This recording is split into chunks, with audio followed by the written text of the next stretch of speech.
There was an idea. The idea was to bring together a group of remarkable people.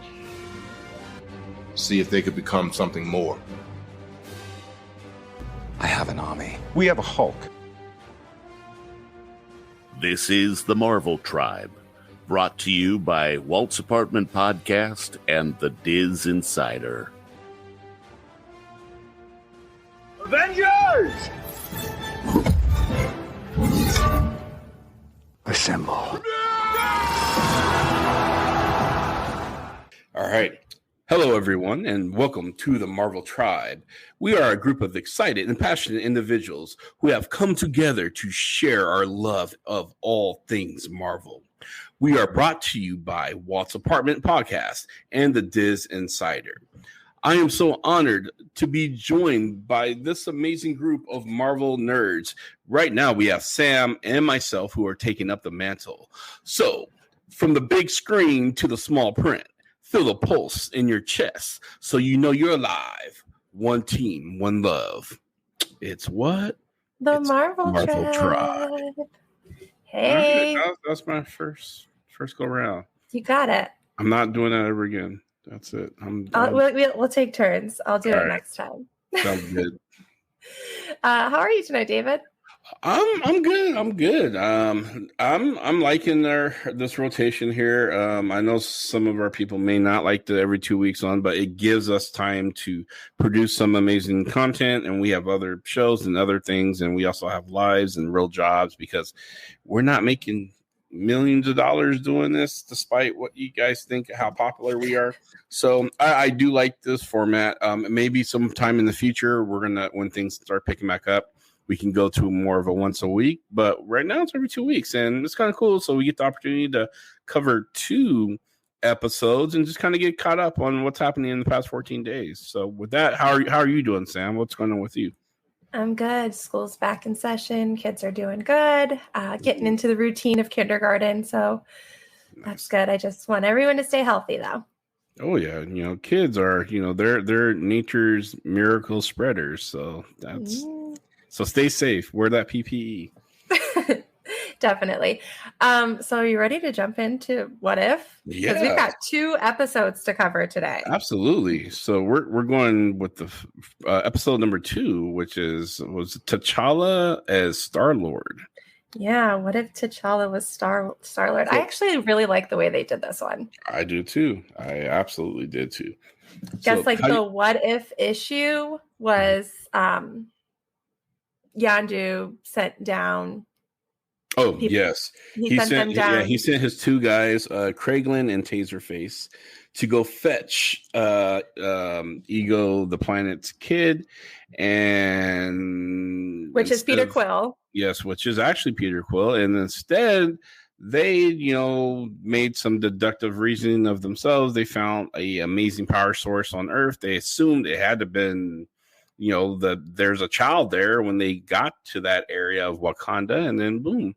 So yeah, this is all teeters on that choice that Yondu made. So this is all Yondu's fault. Well, it actually worked out really well. It did, actually. It did. I think Yondu saved half the freaking universe by making this choice, and we'll talk about that as we go through that. As we go through the episode, because so the reason why Yondu's guys thought that T'Challa was, this super energetic being was because Wakanda's a vibranium meteorite, basically like the entire area. Yep. So those energetic readings are what made them think that, this was this superpower, super celestial being. Not exactly the case. Nope. But I like the way the introduction happened with T'Challa, and he just wanted to be an explorer, and he got that. I love it. I love I love the so we get an opening snippet of them being on the planet Morag. So we got that with Guardians of the Galaxy. So we got to see the kind of two different dynamics of Peter Quill's Star-Lord versus T'Challa's Star-Lord. Yeah. Peter Quill, obviously, he's rocking his 80s, his mixtape and stuff, dancing, kicking the Morag rats and everything else. And meanwhile, T'Challa has a little bit more, sly and grace and stuff. But yeah, it kind of I love the two parallels because they both actually enters into this cave chamber to obtain the Power Stone, which is what they're after, for different reasons. And they go about the same way. They use the magnetic magnetron that the Ravengers have to suck out the Power Stone out of the I don't know what kind of chamber. It's a laser chamber and stuff. And then they run into Korath. So Korath, who is sent he knows of Star-Lord in this timeline. Yes. And so this is the dynamic part where things kind of diverge separately, where Korath doesn't know who Peter Quill is, and and he introduces himself and he's like, well, maybe you know me by my other name, Star-Lord. And you get that famous line from Korath, who's played by Dismon. Can't remember his last name, but he's a great actor. He actually played T'Challa in the animated series. But he's like, Star-Lord, and he's like, who? Star-Lord, man, come on. I mean, I love that. It just kind of brings out Chris Pratt's comedic timing. To fast forward to this animated series where it's T'Challa who's Star-Lord, and he doesn't have to say his name. He comes out of the shadow, and Korath immediately identifies him, like, oh my god, it's Star-Lord, and he treats him like royalty. Yeah, for me that was like the biggest difference is sorry, T'Challa just made Star-Lord look like a chump. Like he was Robin Hood. Like he was Robin Hood in this timeline. T'Challa was, and he was taking from the rich and giving to the poor, and helping the poor. Yes. And we'll get into more about what he was trying to do when we get to Nebula. Yes, absolutely. But I love the part, and he asks, should I bow? Should I take a knee? And he's like, no, we don't do that. And it's a name and title only. It's not a noble thing or whatever he said and stuff. But I love the take a knee thing. Should I take a knee? Because it reminds me of when Bruce Banner first comes to Wakanda, and he's like, I don't know, how do we take a knee? And Rhodey, being who Rhodey is, like, of course he's the king and stuff, and he's like, we don't do. So it kind of was reminiscent of that. That was really, really cool and stuff. And then Korath begged to join the Ravagers. He did after he got denied, and he's like, well, we can fight, and can I use the gun? And he's like, yeah, use what you came with and stuff. And so he was honored to fight Star-Lord. He got beat up by Star-Lord, and his two guys got also manhandled by Star-Lord, T'Challa's version. And I think T'Challa had a change of heart, so he decided to take Korath with him as he exits it. And he sees, God, I can't remember the Kree guy's name, but his men, the not ruiners, the judge. It's going to come back to me, and I'm gonna Ronan's men. Yes, his guys are surrounding Star-Lord, and he says his famous line, and then it takes a second, but we see Yondu come through with his magical arrow that takes out all of his all of the guys and stuff. And we see the relationship that they have as they're kind of walking and talking and deciding what they're going to do with the Power Stone. And Yondu's like, well, let's sell it to the highest bidder, right? And T'Challa came up with a notion of, well, we can actually help this planet of, I forgot the name of the creatures that's dying and stuff, and we can do some noble, amazing things and stuff, and it looks like Yondu's on board with that. I mean, this is T'Challa. Star-Lord is really the Robin Hood of the galaxy and stuff. So, and not only that, but I mean, he completely turned around. Well, I'm not going to say completely because we see Thanos like walk the line a couple times in this episode, but he kind of made Thanos like have a bit more compassion, and he did. He got to him before. I mean, so T'Challa was taken when he was like 11. So he got to Thanos before Thanos got to Gamora's planet and all these other planets to start his process of eliminating half of the galaxy. Mm-hmm. So, and so a young T'Challa, Star-Lord, was able to change Thanos' heart and mind with reason and logic. And it worked, even though Thanos would continue to brag how his plan was pretty efficient and stuff. It's, half the world and everyone he told that to, which I love that response. Is like, aren't you describing genocide? Like, yeah, but it's efficient. It's efficient. So it's efficient. Well, Cha-Cha did good there. Oh man. Okay. So let's get it. So the next scene is where they're kind of in the bar, and we see the Ravengers all, and you see Korath, who is the newest member of the group, talking about all the exploits and that, the group done and all the good things that they've did. And then that's where the whole, the Thanos piece come out. And we got introduced to Thanos. We can't skip Drax. Yes. So, T'Challa goes over to the bar to get himself a drink, and Drax, who obviously his world also didn't get decimated by Thanos, is a bartender. Yeah. And he recognizes T'Challa. And first, in a very Draxian way, he refuses T'Challa's money, because you're thinking like, well, he's so grateful, but no, they just don't accept that particular currency at the bar. He'll take T'Challa's money, but he also, snapped a little selfie picture to send back to his wife and kids, who is also alive. So yeah, so Drax is a bartender. You would have missed him if you didn't pay attention, because there's moments where he was really still, and when Drax is still, he's invisible. So I'm glad some of you guys caught that, because you almost can. Never mind, that's a bad joke. So yeah, you take that picture, and then in walks a non-destroyed, hacked apart Nebula. She's very Jessica Rabbit like. Oh my god! I'm like, wow, okay, I got the animated. Like, hey, Cha-Cha. Oh my! And yes, she has a pet name for our notorious T'Challa, and I think she's the only one who can call him Cha-Cha. So, which in that case, that would be the same case for me. No one else can call me Cha-Cha but Nebula. And so yeah, you see a blonde, very blue looking, well put together, not part, cybernetics or anything, because Thanos didn't get to take her apart or do any of that stuff to her. Mm-hmm. So but they do still have bad blood. They do. There's no, it's not all. But T'Challa's trying to get them in therapy. Yes.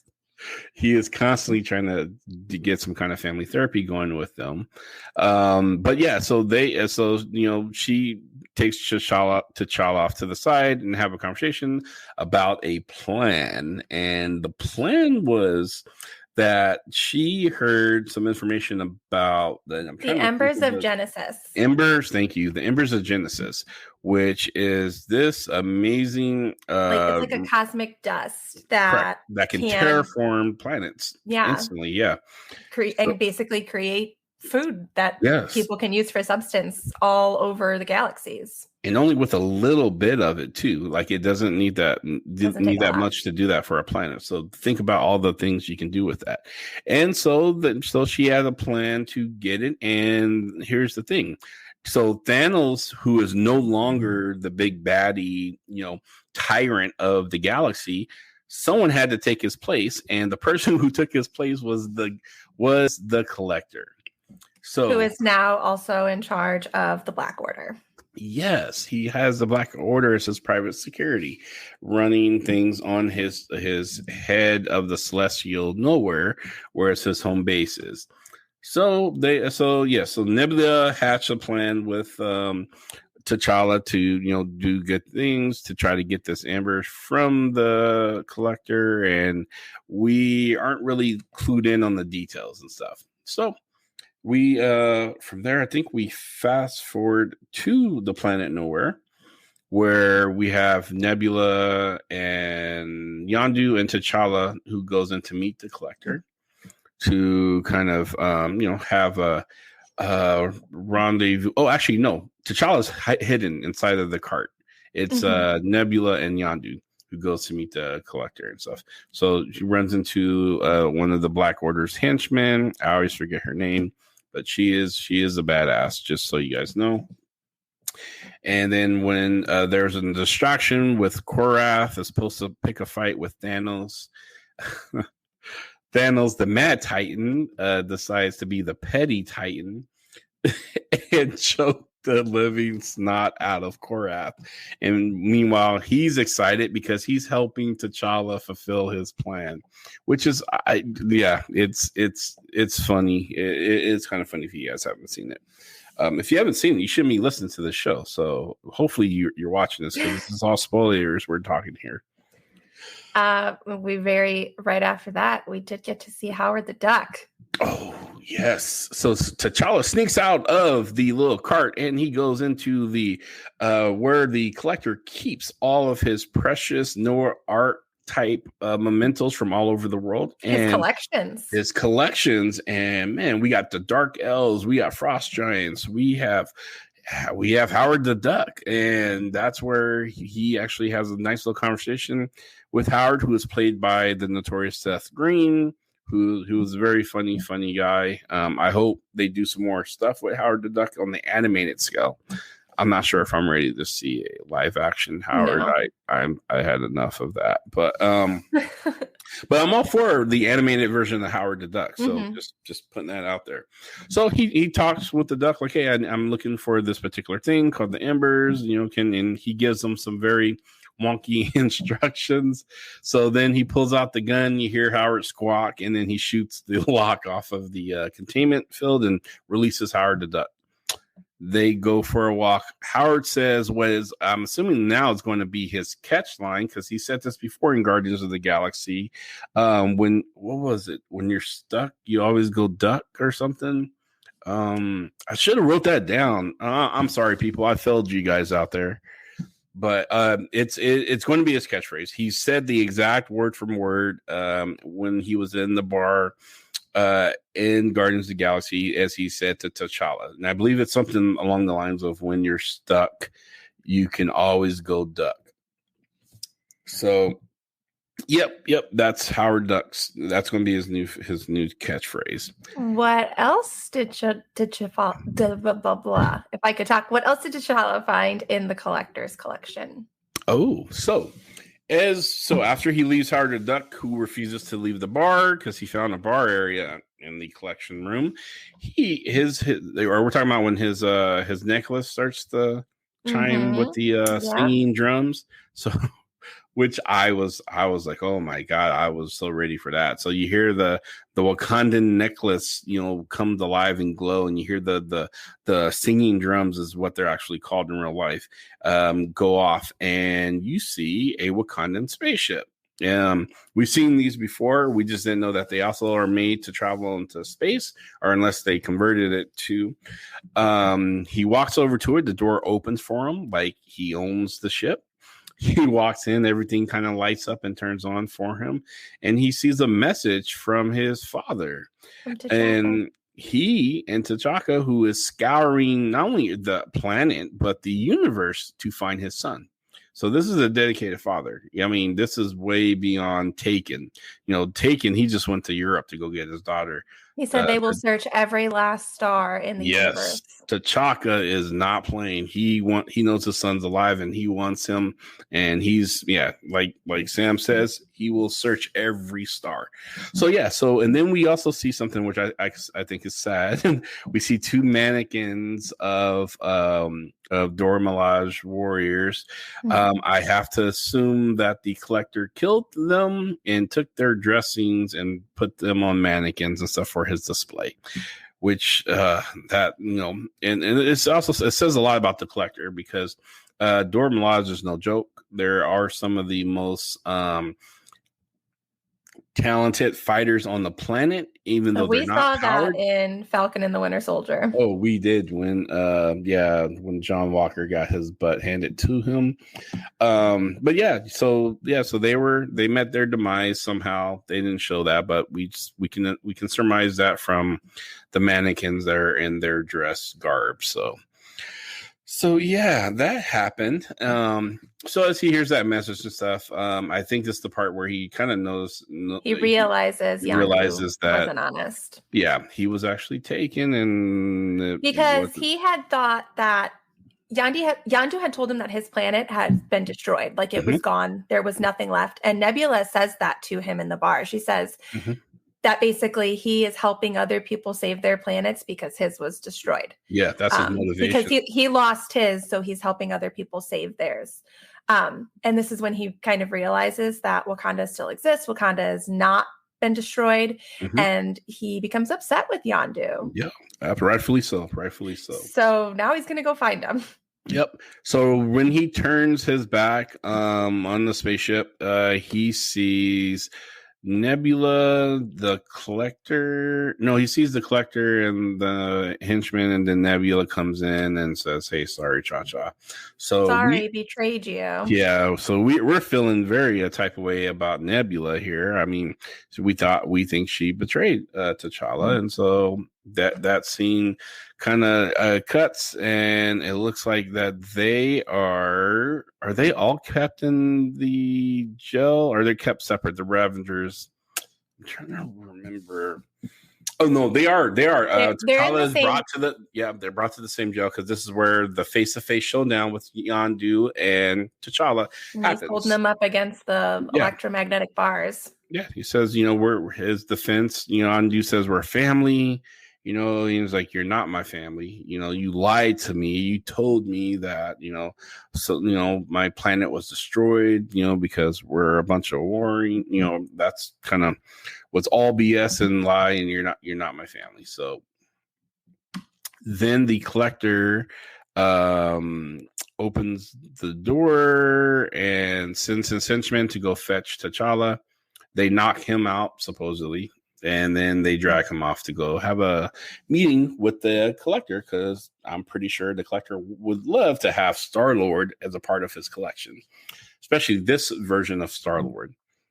So then Nebula, who I'm trying to remember the place of the event. So yeah, Nebula came in.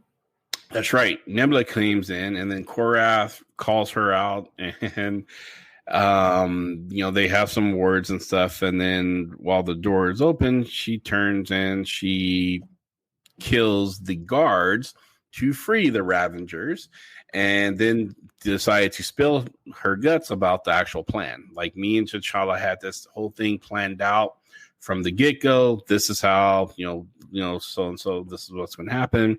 And T'Challa has his own way of escaping, and then this was our actual plan. So she tells him, get to the ship so he can get out of there. Yondu, regardless, after he got hemmed up by T'Challa, was like, "I'm not leaving my family," so they decided to actually, Yondu decided to actually go and find T'Challa, while Nebula and the rest of the Ravengers, including Thanos and all of them, tries to escape. And then that is where the fun begins. This is where I get to see some the Thanos. Easter eggs. Oh, Go ahead. No, go ahead. We can talk about the Easter eggs after the Thanos stuff because those Easter eggs are during that collector battle scene. Yeah. So the Ravagers are running to their ship, getting fired up on and chased and stuff, and then they're being overwhelmed. So Thanos decided like they're not going to make it, so I have to do something to give them time to escape.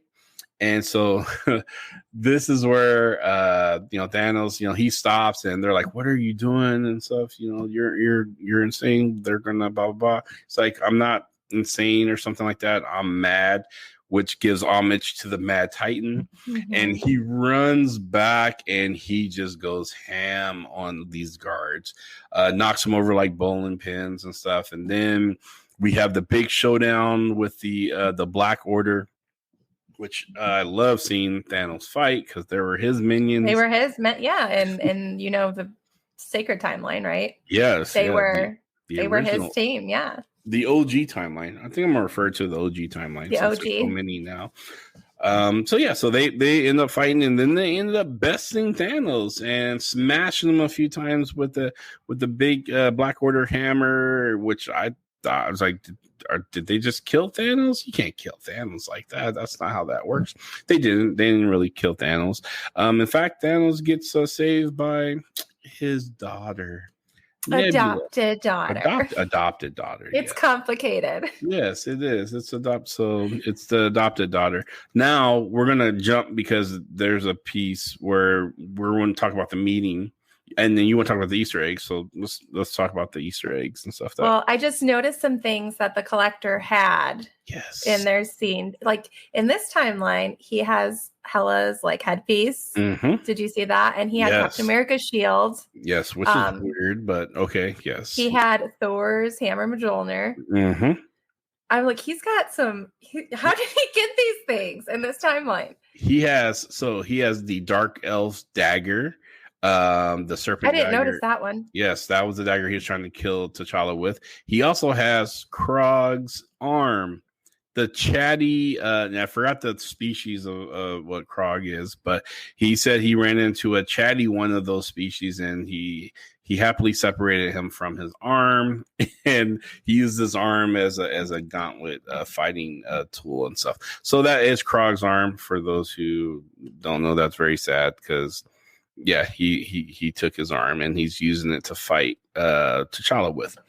So he has all these cool little toys that he's been collecting from very powerful beings, which makes him very powerful. He has on his armor and everything else, and T'Challa was able to actually punch through his glass because he has vibranium, with his necklace and stuff, and was able to go toe to toe and try to fight the Guardian, and but the Guardian is he's no joke. He puts on Hela's helmet, the Queen of Death, the Goddess of Death, sorry, and starts throwing those little Death Stars at him, and managed to pin him up against the wall, and then in comes Yondu. Daddy Yondu. No, that sounds weird. In comes Papa Yondu. Papa Yondu. Yes. Papa Yondu. Papa Yondu.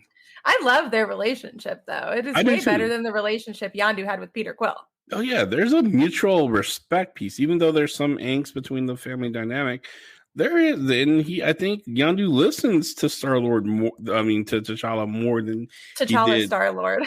T'Challa Star-Lord more than he did Peter Star-Lord and stuff. So there's not that he didn't love Peter.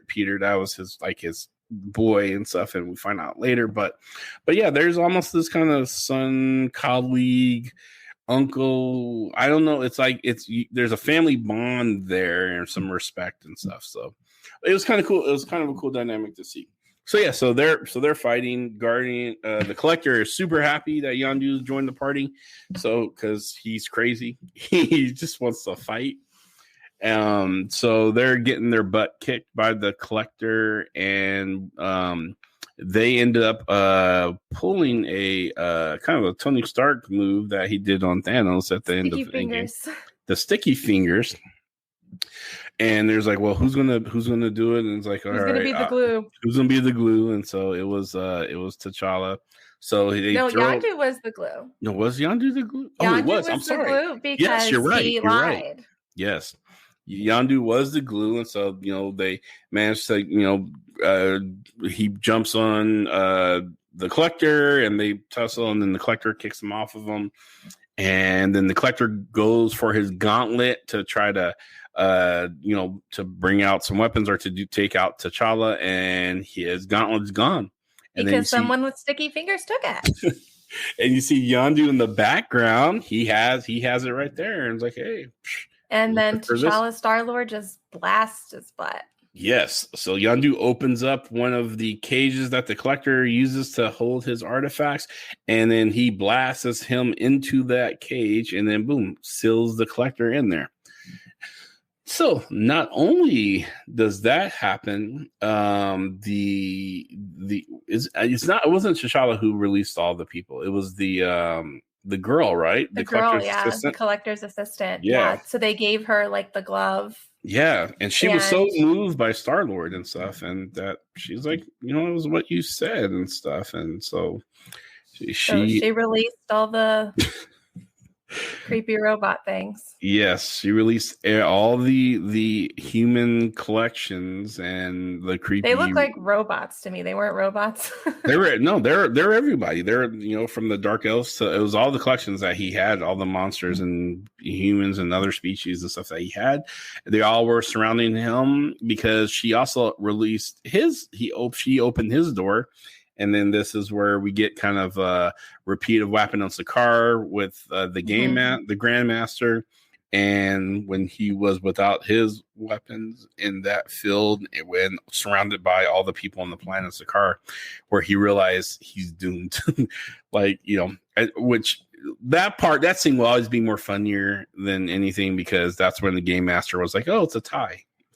Let's just call it a tie. And let's, I didn't, you guys win. I kind of helped you win because it, couldn't win without a bad guy like me. I love that whole Jeff Goldblum thing, but this was similar in the same kind of vein. And they all, we see him cower, and then boom, it's yeah.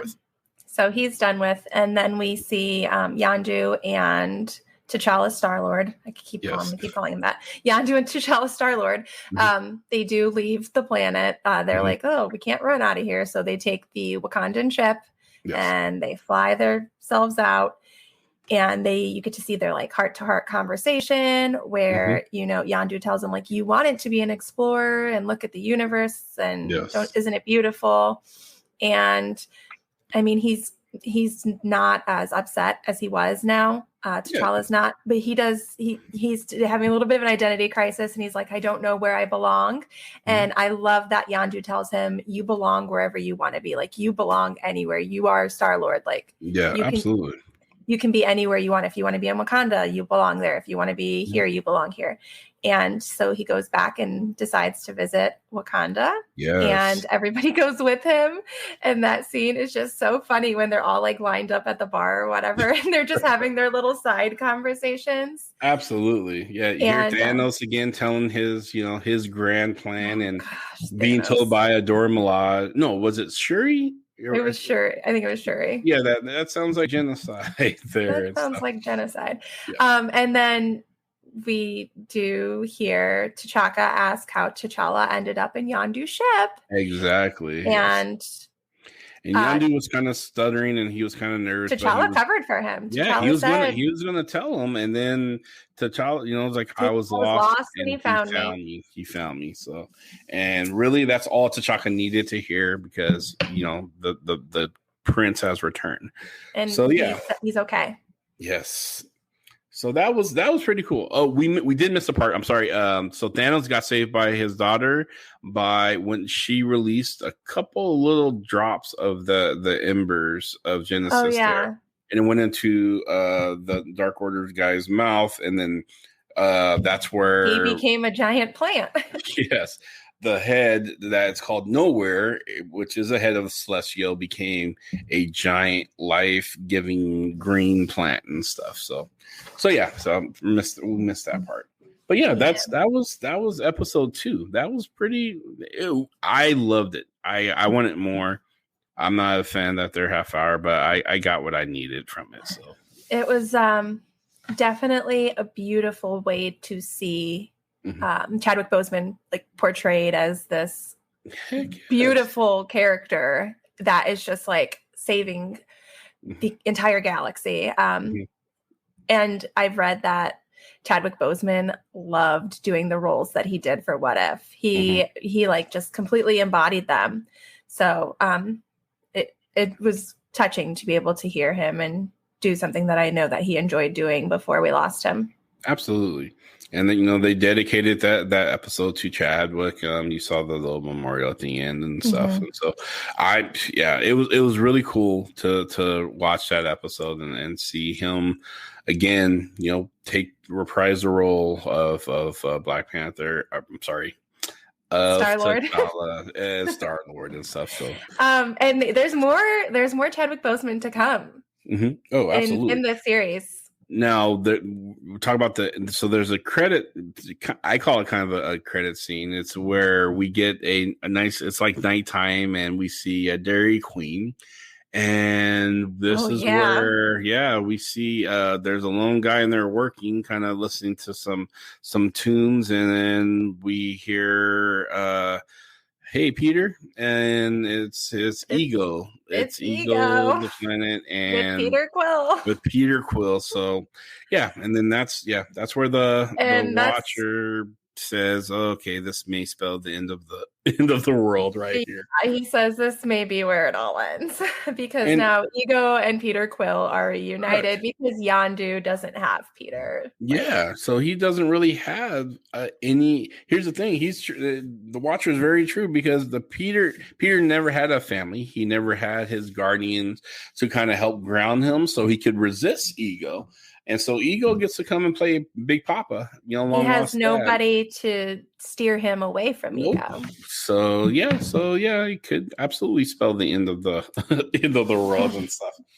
So I wonder if we're going to see that. I know that they're saying a lot of the episodes are going to be tied together. So I wonder if we're going to see what happens with Peter and Ego. Yeah, I hope so. I know the fact Russell Crowe came back to play that minor little. I know they had to. They could not be like, "Hey, Russell, we want you to say a line," and not do anything else. So I'm pretty sure we're going to see more of him and stuff. So not Russell Crowe, Kurt Russell. Kurt Russell. Forgive me. So that's the end of episode 2. Episode 2. So we're gonna jump into episode 3. My favorite so far. Yes. So episode 3 is a really messed up week for Nick Fury. Basically, the Avengers Initiative is dead on arrival. Like it is done before it even gets started. I love how they segment the week into the days of the week. So they start out with Monday, where we see Fury and Black Widow. They're going to the donut shop to try to recruit again. Tony Stark. Yeah. Who's obviously suffering from a massive hangover. We've seen this scene before where he's sitting on top of Randall's donuts and he's, eating a donut, drinking some coffee, trying to kind of sober up and stuff. So he asks him to please exit the donut. They go into the diner. This is a scene in Iron Man where Tony is like, he's really suffering from palladium poisoning from, thing that's in his heart. That's stopping the shrapnel from actually entering his heart. It's the only power source that they have.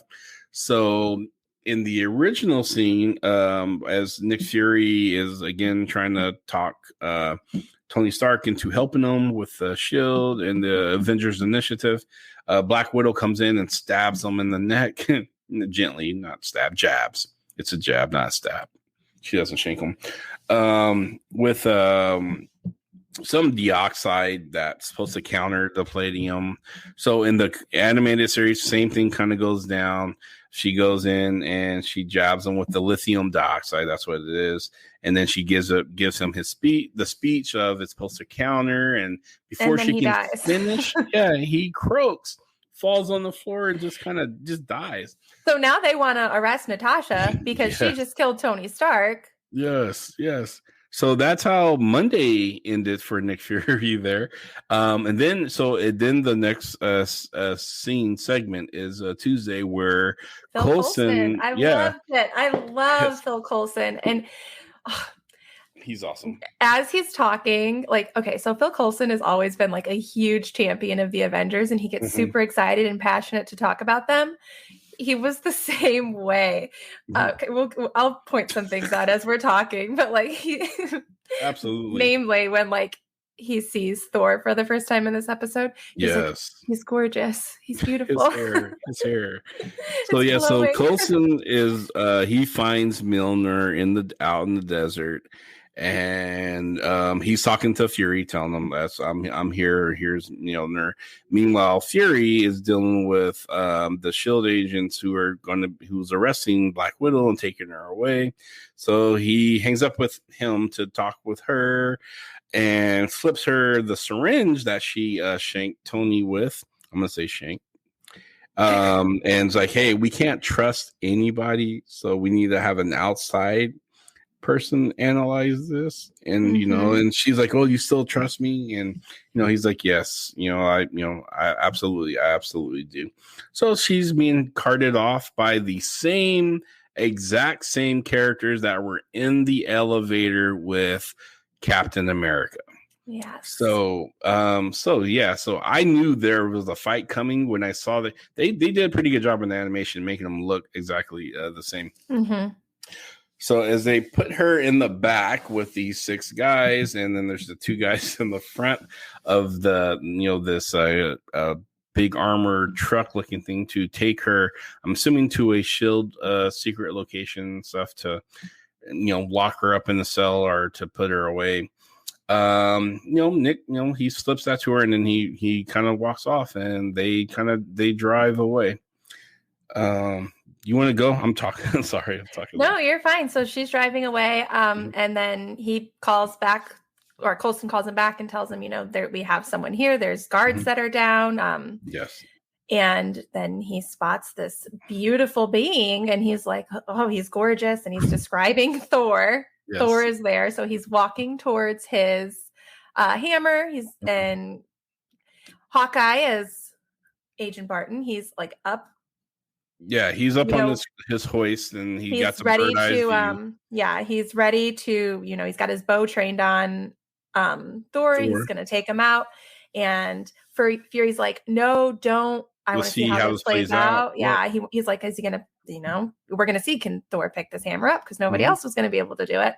And all of a sudden, yep, as soon as he reaches goes down to pull the hammer, before he can get his hands on the hammer, we see the arrow fly and shoots Thor in the heart, and he dies instantly. And then Hawkeye is basically thrown into a shield cell. Yeah. And they're like, and he's like, I am, I don't do this. I don't misfire. And they're, talking about it a little bit. And all of a sudden, he's dead from cyanide poisoning inside of his cell. And they're like, he wouldn't have done this. He has a family. So all of these Avenger initiatives are dropping dead. I mean, God, yeah. Yes. At this point, you got Tony Stark, and we got Thor, and we have a Hawkeye. All these people are just my Surrey is going off. Sorry. And Black Widow's being framed for murder. Yes. Which luckily she back to the armored vehicle on the highway and stuff. She basically escaped. We know she's very highly trained. She escaped, and she whipped these guys' butt very handedly. And the driver and the other passenger hears what's going on. They pull over the side of the road very quickly. As they make their way to the back of the armor truck, all there is just these agents that are beaten to a bloody pulp, and Black Widow is nowhere to be found. She is gone. She's ghost. So yeah, she went to find Betty Ross. Correct. Which that's a throwback to. So a lot of people, I've had for many years had to explain to people that how Edward Norton's version of the Hulk is canon to the Marvel Universe. It really is. It's just that the actors are not the same. They switched Ed Norton for Mark Ruffalo the same way they did Terrence Howard for Don Cheadle, who plays Rhodey. So it is canon. It's not a separate thing. It's a part, and this actually helps kind of solidifies that storyline because they are. So it's Betty Ross, who is on the college campus. She is a professor and a scientist, a biochemist, and she, Black Widow, goes over to her, meets her, and convinces her to help her by analyzing the syringe and seeing what could have happened here. So they go up to her lab, Betty's lab, and we get a nice little Easter egg from the pizza place that Ed Norton worked at, which is now Mark Ruffalo worked at. That he was this undercover pizza delivery guy, and where he was also staying. So we saw the jacket and the pizza thing. We just kind of let it slide. Meanwhile, Betty is telling Black Widow that, hey, it looks like there's some kind of detonation or something. Yeah, and she said that there was never the anti whatever that was supposed to help anti-palladium thing, whatever it was never actually deployed out of the syringe. That something nanotech came out of it instead. Correct. Yep. So there's like a small little, like it exploded the needle and stuff. And so she told her that she didn't know what that is because that's not her job to know what, but she told her what she found. And then she gets a call from Nick Fury, shortly, because all these things happens in kind of rapid succession. Nick Fury calls Black Widow to give her the bad news because her and Hawkeye were very close. They did. This episode was so fast. It was rapid. It was like boom, boom, boom. I'm like, oh my gosh, I can't take anymore. So you see, Nick giving her the bad news, and you were watching her face as she's just kind of like, who do I need to kill? Like that's how she deals with her emotions. Which she was like, who do I need to kill? She's a trained assassin. And so Nick is like, he put together that somebody is trying to take out the Avengers Initiative, and they're coming for everyone who's on that list. And it's like, well, who else do we have? And it's like, well, it looks like it's, you and Banner and myself.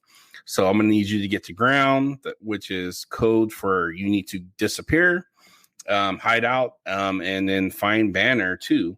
So before you do that, go find Banner. And she's like, I think I know where he is. Yeah. And she hangs up with Fury, walks over to this door. Betty, she's taking after her General Ross. She's definitely General Ross's daughter. She's like, no, you can't come in here. I thought there was gonna be a fight, which would have been a really horrible fight to watch because Betty is not trained in anything but being a science nerd. But she didn't. Banner opened the door and was like, yeah, no, we're not going to make this difficult because it would be bad for everybody. Being the diplomat that he is. And then, Black Widow, who's a super spy as herself, kind of senses and hears something rumbling in the background. And she turns and looks and she sees, because this is the part where Ross comes after Banner, trying to get his weapon back.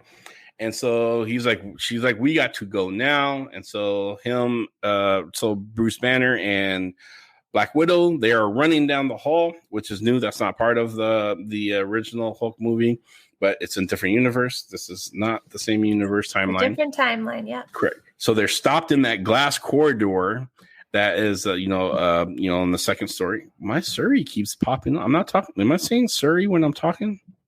No. Okay, I didn't think so. Weirdo. She's listening to you. She is listening. So they stop in the glass corridor, and Ross and all of his army men and tanks and everyone is like pulled up, and they're like, Banner, dude, we got you, come out. And a shot is fired. Hits Banner. We're like, wait, what? Ross is confused because he's like, I didn't order anyone to shoot. Who fired that? Just like with Hawkeye and Thor. his man says, none of us fired the shot. It's not us. And his eyes, we get the Hulk transition, which I love that look when his eyes turn green. And he tells Black Widow to run. Oh my gosh. When she jumps out of that window and does the Black Widow landing, yes. I was like, yes. Which yes. I can never see that landing again. So if you've seen the movie Black Widow, you'll understand that her little sister makes fun of that landing, and that's all I see is her. That's all. My daughter did it at the park today, and I was like, "What do you think you are, Black Widow?" Like I can't. Like ever since seeing the movie, I'm like, I can't unsee it. Can't unsee it. So yeah, she did the iconic Black Widow with the head snap, and she lands with her pose, which was cool. But it was definitely a funny thing. It's ingrained in my memory of her little sister making fun of it. So Hulk comes out after, and I love the fact that they merged both versions of the Incredible Hulk, the Ed Norton version and the Mark Ruffalo version, because Mark Ruffalo was really focused on the facial appearance. He had chest hair. It's all that. It looks like Mark Ruffalo, but the Ed Norton version was really about the power, the muscles rippling, yes. So that anger, and so they meshed the two, and this is the Hulk that we get, which was really cool to see. And Hulk is going. And Hulk is going to town, fighting the military, doing his thing like we've seen in the movie and stuff. And then something weird happens there. He pops. He's from the inside. My heart hurts when I saw this, but yes, you see Hulk kind of starting to bubble up and stuff, and all of a sudden this big old plume of green. I'm assuming it was made purposely to be green gas because this is Disney Plus. We're not going to see a bloody green exploding Hulk on a Disney Plus show. I'm sure an animated one. I'm sure that did not fly if that was discussed. So this is what we saw. We saw the green puff, and we knew that Hulk was done. Like he was dead. There was no arguments about was it or was it not. So so at that point, I know you had your suspicions of what was going on, and I did with the nanotech too. So at that, I think by this point we had figured out that it was Hank Pym. Yes. So this is the point where I was like, yep, there was a growing thing inside when he got shot, and Hank somehow activated it and it blew. I was like, yep, this is Hank Pym. So, but it wasn't revealed to us then. Not yet. And at the same time, so Natasha's dealing with this, and at the same time, McFury has another problem. Because Loki has arrived on Earth with an Asgardian army to revenge his brother. To avenge Thor's death. Yes. And he starts, frosting everything up and being all ice giant-y. Absolutely. So yes, he in famous Loki fashion and stuff, he has come to who is the prince, the sitting prince of Asgard, which that's true, and the king of his frost giants and everything else. And he pulled out that big old frost giant ice box and started going ham. And the I can't remember their names. It's Thor's group, the three, the Warriors 3. Anyway, she lady says like, hey, the All Father would like to, because Fury was asking like, hey, give us some time to figure out who did, because it wasn't us. She pleaded with Loki that the All Father would like us to be reasonable and give them an opportunity. So Loki gave him a day, I think. Was it just a day to bring his Thor's killers so he can deal with them? And he's like, I'll give you your pound of flesh when we catch them. Like, no, we're taking the whole thing. So Loki retreats, and and he sets up base there in the desert. And meanwhile, we have Fury. Natasha Natasha is It's at like she's in the library and she's researching, and then she realizes that the connection is Hope Van Dyne. Yep.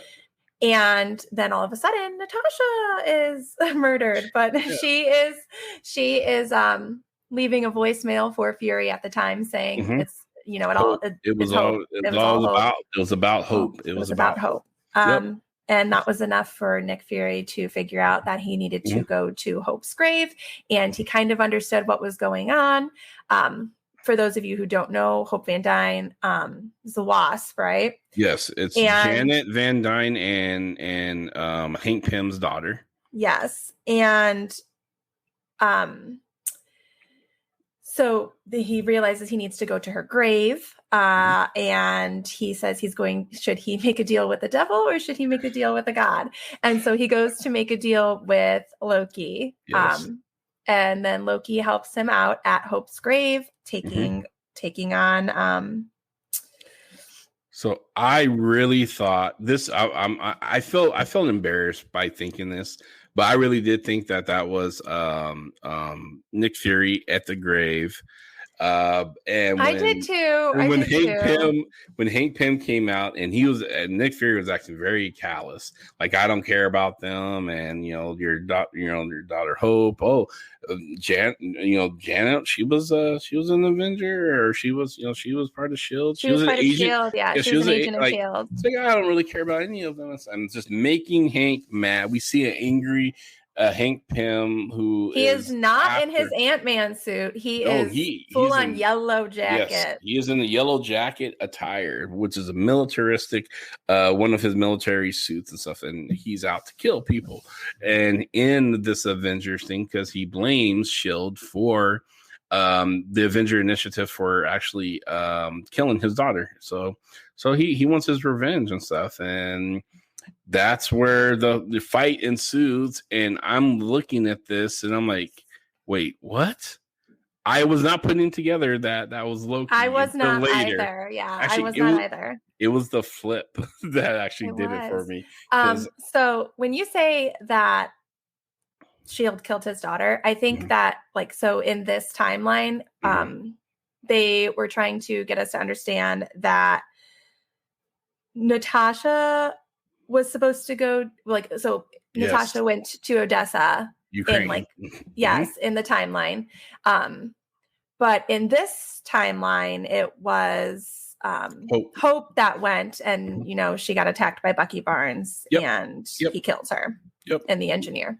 So that's what happened in this timeline. So he blames Shield for that happening, and Janet was also killed on a Shield operation. So he lost his wife and his daughter to this organization, and he was just done. He's fed up with it. It was vengeance. So he wanted vengeance on Shield, and he said that Shield never fights their own battles. They get everybody else to fight them for them. So he was going to get rid of the people that were going to fight their battles.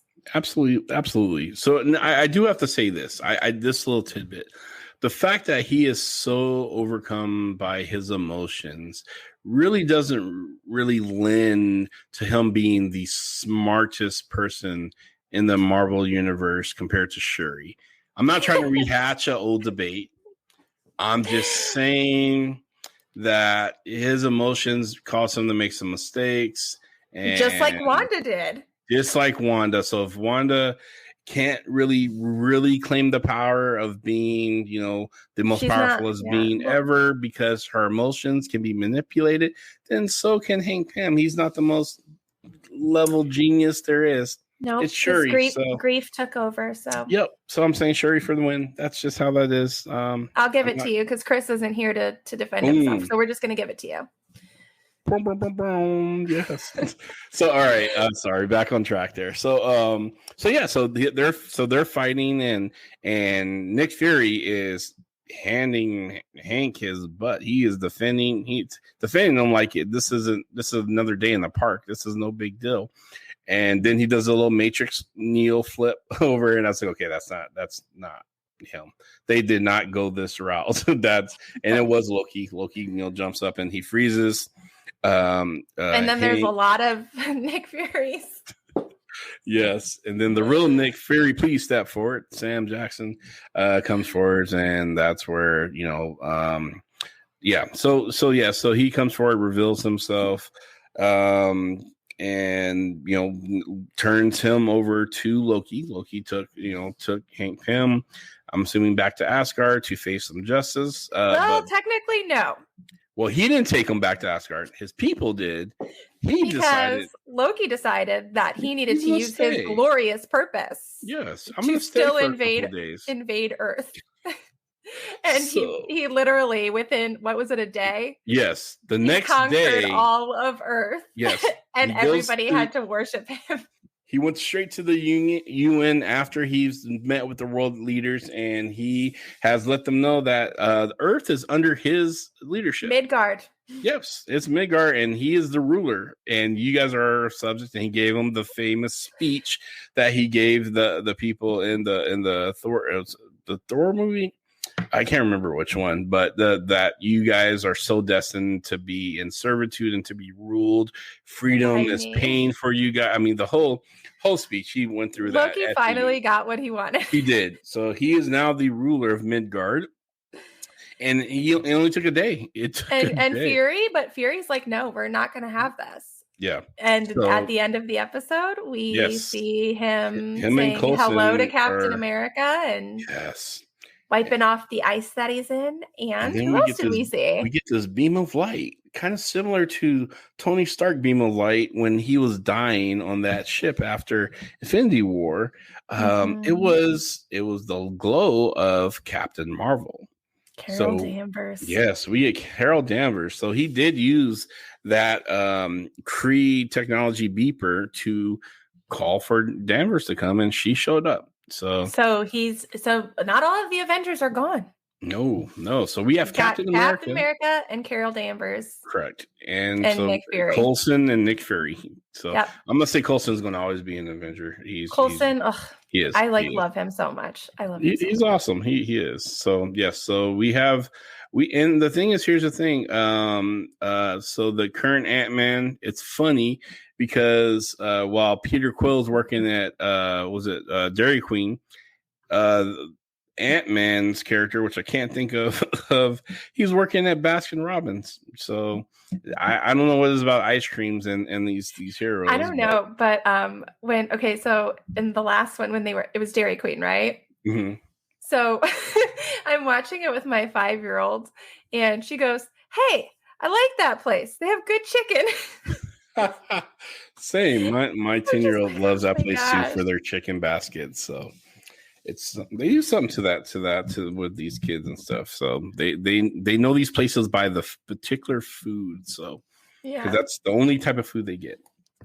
But so we get Carol Danvers, and that's the end of that. So we know there's more, and we know as we get through these episodes, the next episode we have coming this Wednesday, which is going to take a dark, strange turn, pun intended, with Doctor Strange. He's going to be an evil Doctor Strange. So I think he's going to be messing with dark magic, and it's going to get the better of him. So ours going to get the better of his ego. So I can't wait either. So I'm really loving this. I'm really loving these series. I am they're too. They're fun twists. And they're good homage to the comics too. Well, now I love the fact that they came out, Kevin Feige and Marvel Studios, they came out and said that these are canon. So even though they happen on different timelines, this is still part of the Marvel Cinematic Multiverse, the MCM. So they are canon. MCM is no longer Man Crush Monday, y'all. It's Marvel Cinematic Multiverse. When your phone kept activating Siri, I thought maybe it's Kevin Feige listening in to see what the Marvel tribe has to say, so he knows, what the feedback is. Well, we are. I mean, we are one of the fastest growing top podcasts out there, so it would make sense that they would be listening to us and stuff. So so anyway, that's a shameless plug. So that's those are 2 episodes and stuff. And so like I said, I like doing the every 2-week breakdown because one episode could go into the other, but we can just have an overall talk about things, and this is, I'm here for this. So I don't know about you, Sam, but I don't have anything else to say. I think we've added. This has been fun, yeah. So we should have more of a full crew next week. If not, you'll see me and Sam, hopefully. Well, not next week, the following. The following week, in 2 weeks. In 2 weeks. Yes, I'm sorry, in 2 weeks. And so we miss we do miss our co-hosts and stuff, and we'll try our best to make sure we can get some cool guests who love Marvel like we do and stuff to come on and chat with us about these future episodes of What If, and we'll talk about Shang-Chi, because that comes out next week. I don't know about you guys, but I'm debating on going. If I can go in a time of day where it's very minimum people, and I can, I'm gonna be fully PPE'd up when I go, because I do want to support Shang-Chi. I think it's going to be a great movie, and I think it's going to really kind of help us kick off this new phase of Marvel. So I do want to be there for it as a fan, but I also have to be safe. And I mentioned my family, and we're doing what we need to do in our part to kind of help end this pandemic. So yeah. I agree. I'll let you guys know in 2 weeks what I did, what my decision was, and stuff, and how I went about it. So with that, stay safe. And Sam, see you next time on the Marvel Tribe. The Marvel Tribe, yes. See you guys.